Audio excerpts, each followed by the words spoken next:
5 basic formula using Excel. What is Excel? Excel is a spreadsheet program from Microsoft and a component of its Office product group of business applications.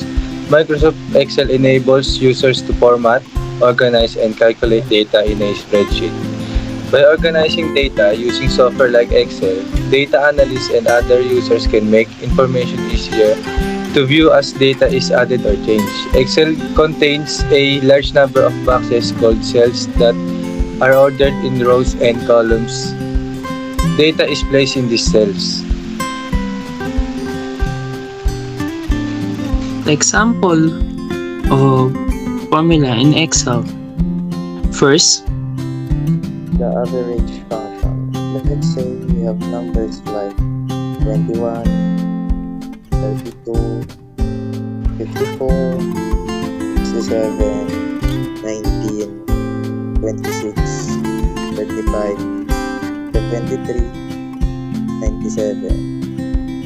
If you want to find average of this number, you need to type average, parentheses, and then highlights the column of data that you want to average.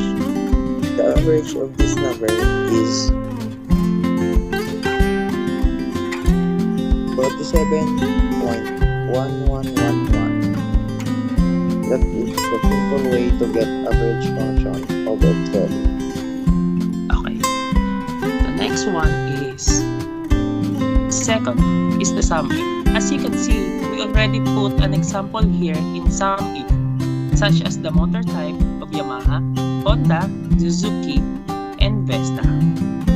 In sum if, you need to do is equals sum if, then highlight, then parentheses, highlight this one,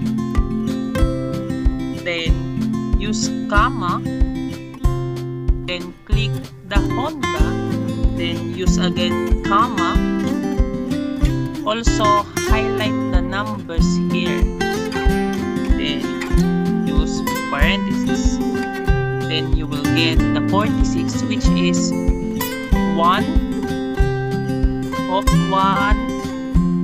plus 31 plus 14, and you will get the parentheses. You can also do this equals sum parentheses 1 plus 31 plus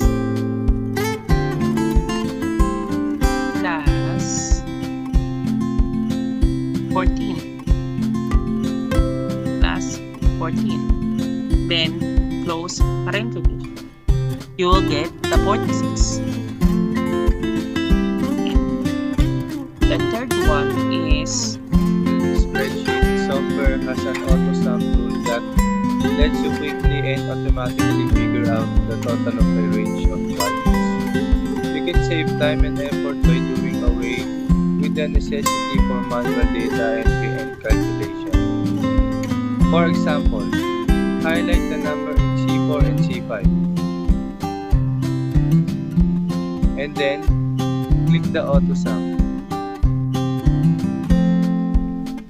Excel will automatically add the number for you in no threshold of calculation. okay. Thank you, Marek. The next one is Function counts the number of cell that contains number and count. Number within the list are given. Use the count function to get the number of entries in a number field that is range of array of numbers. Example, equals count and then highlights this number, then enter. As you can see, we have 10 counts, which is 1, 2, 3, 4, 5, 6, 7, 8, 9, 10. If you use it in the word words that doesn't contain number, you will get 0. Like this. If you use it in here, then equals count parenthesis, then highlight this one, then close parenthesis, you will get 0, as Platon said. Into the next one. The last one is the count function. Count cells containing any type of information including error values and empty text. For example, Toyota have 26, Yamaha have 27, and Honda have 28.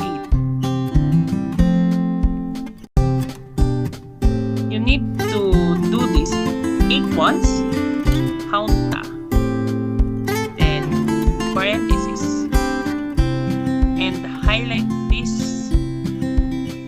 one, then close the parenthesis. You will get the number of 6 in total. But if you do equals counta, then parenthesis, then highlight also these 2 blank cells and close, you will still get 6 because it doesn't mean that it will count the empty cells. That's all. Thank you everyone for watching this video.